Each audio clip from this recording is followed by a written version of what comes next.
Today I learned that something happened in America that would have sounded impossible just a few years ago. For more than a century, baseball was known as America's pastime. It wasn't just a sport, it was part of American identity. But in 2024, that changed. For the first time ever, soccer officially became the third most popular sport in the United States, passing baseball in the rankings. So, how did the world's game finally conquer one of the last countries that resisted it? Let's find out.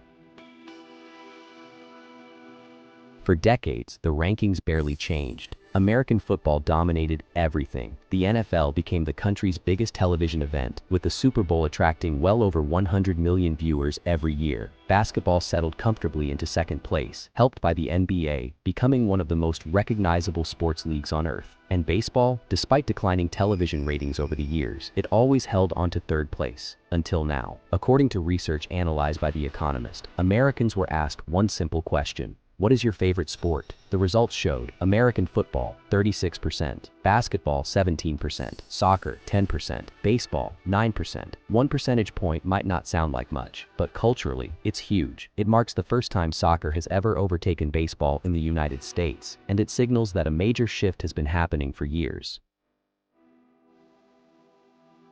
This is especially surprising because soccer has been the world's most popular sport for generations. More than 5 billion people follow it worldwide. The FIFA World Cup is the most watched sporting event on earth. Yet in America, soccer struggled for decades. Many Americans viewed it as a sport children played before eventually moving on to football, baseball, or basketball. Professional soccer leagues repeatedly failed. The original North American Soccer League collapsed in the 1980s despite attracting legendary players like Pelé. For years, many believed soccer simply would never work in the United States, but that assumption turned out to be completely wrong. Everything began to change in 1994. The United States hosted the FIFA World Cup. It became one of the most successful World Cups in history, drawing record attendance and proving Americans were willing to embrace the sport. As part of the agreement to host the tournament, the United States promised to create a new professional league. That league became Major League Soccer. MLS officially kicked off in 1996 with just 10 teams. The early years were difficult. Attendance was inconsistent. Some clubs lost millions of dollars. Many questioned whether the league would survive. But instead of giving up, MLS slowly invested in stadiums, youth academies, better ownership groups, and long-term growth. That patience would eventually pay off.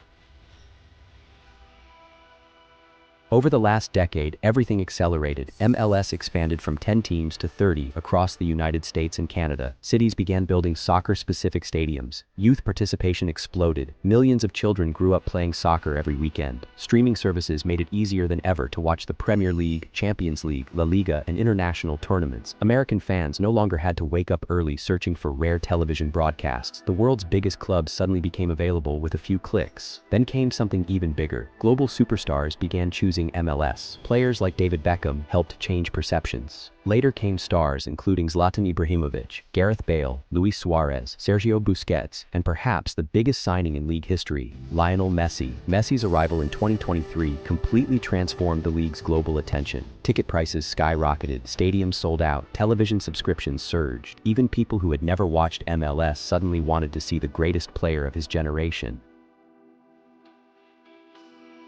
But this story isn't only about famous players. It's about an entire generation growing up differently. Many young Americans today play soccer from the time they're 5 years old. Their parents grew up watching the World Cup. Their phones constantly recommend highlights from leagues around the world. Social media has made soccer more accessible than ever. A teenager in Texas can watch Real Madrid one day, Manchester City the next, then finish the weekend watching their local MLS club. That kind of exposure simply didn't exist 20 years ago. As younger generations replace older ones, the popularity numbers naturally begin to shift. And that's exactly what we're seeing.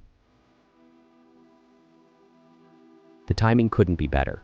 The 2026 MLS season is already underway. The National Women's Soccer League continues to grow rapidly, and perhaps most importantly, the United States, Canada, and Mexico are hosting the 2026 FIFA World Cup. It will be the biggest World Cup ever, featuring 48 national teams and more matches than any tournament before it. Many experts believe this event could create another massive wave of soccer fans across North America. If that happens, soccer's rise may only be beginning. So, today I learned that after spending more than a century as America's pastime, baseball has officially been passed by soccer. A sport once considered too foreign for the United States has become the country's third favorite, and with the World Cup arriving on home soil, this might not be the peak of soccer in America. It might just be the beginning. Thanks for watching. If you learned something new today, don't forget to subscribe, because tomorrow, there's always something else to learn.